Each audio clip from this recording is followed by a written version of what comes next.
Hey, everybody, it's Patrick And I'm Greg. with the next in our series of Advent Calendar Reveals featuring retro computers that we've all used. All right, excellent. What do we have today, Patrick? Well, for today, Greg, we have the MITS Altair 8800.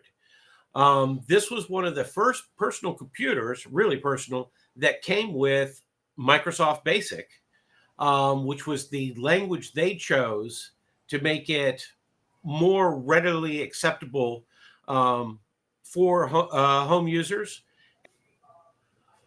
One of the interesting things about this personal computer is if you look on the front, it has lots of lights, but you'll see a very silver row um, just below the middle of from top to bottom.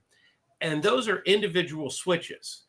And this was actually something found on mini computers at the time, that the way you could initially program them without a keyboard or monitor or what have you is there are 16 bits across there, and you'd literally flip up or down one bit at a time and hit a program key, and that's how you got a byte into or a word into the memory of the system. And That so doesn't sound fun at all. if you did not have a cassette tape or anything hooked up, and in fact, the machine might not know how to do anything, you had to program the original ROM one little byte at a time and get it loaded into the machine. And then hopefully you had a paper tape or a cassette tape that you could save it off to. That sounds like no fun at all, I'm telling you. So that's what the front panel, what it was like. And in fact, the lights would light up as programs are running. It's showing you what the contents of registers and other significant lines inside the computer are processing. Okay, here you can see the computer with the cover off. And we'll show you a little bit better inside, but at the back, you see that's the power supply that supplied all the power for the unit.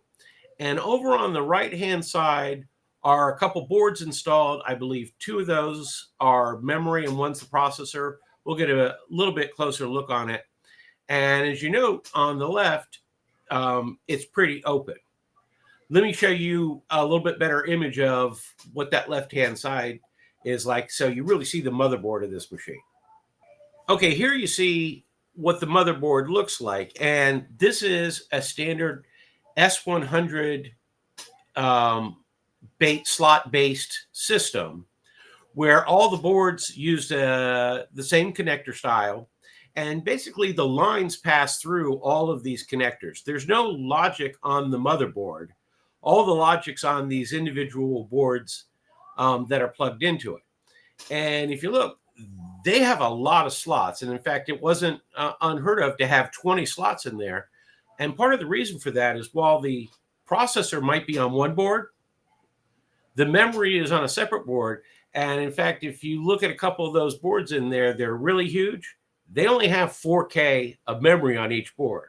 So if you wanted to load out a machine with 48K of memory, you'd take up 12 slots just to put the memory in the system.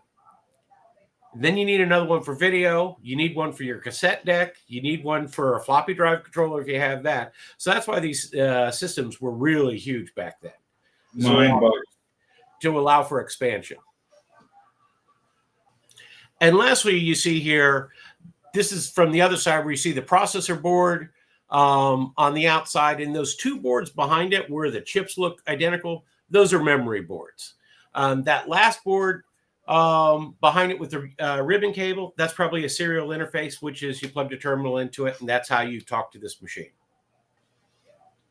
And here we can see one of their first advertisements that would have gone into print media like a Popular Science or electronics magazines. A lot of ham radio operators were building things like this since they were building ham radios. So it applied to that audience. Is that $9.95 assembled or is it still kit form? That $9.95 there was a special kit that included a couple extra memory boards, and it included the basic language itself. If you just wanted the base kit that was the processor and the motherboard and the switches and everything, that was $439 unassembled. Well, I got a few stats here. It says it was the first commercially successful personal computer. It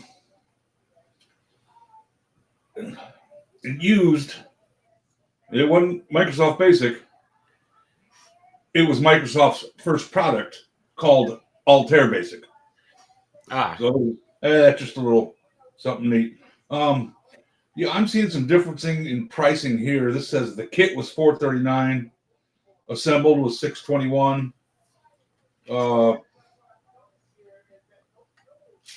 There was probably more than one version. The kit might not have had the extra RAM in it or something like that too.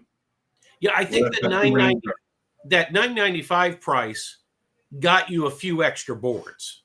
Okay, but either way, that comes out to about $3,500 in today's money, which is quite a bit for. But still, that was the cheapest computer back then. You know, at $1,000, if it was $4,000 now, yeah, that was the cheapest thing out there yet. Which truly made it a personal computer where an actual person could afford one. Oh yeah. Now I'm noticing on that ad there it says 2 4096 word memory boards. It could be that a word is 16 bits, 2 bytes. So those are actually 8K, not 4K memory boards, which would make sense if you were getting 8K basic. You needed 8K to load the basic into and another 8K to have free. You didn't have a whole lot of room to program in these things. No. And once again, that doesn't sound fun programming them. I've seen people do that, and it's just horrendous. It was, I think one of the option boards is for a serial port. It was typical you would have to go buy a terminal separately to plug into this to be your keyboard and screen. And in fact, you know, another machine we're going to be talking about later in our series is the Apple I. One of its primary roles, with its only 4K of memory, was to be a terminal, to use a television screen and the keyboard that came with the Apple I to give you terminal capabilities for plugging into something like this. All right. Hope you like this latest reveal on our advent calendar of retro computers. If you like this video, please give us a thumbs up. And if you want to keep watching, hit that subscribe button. And if you hit the bell, you'll get notified every time we have a new episode.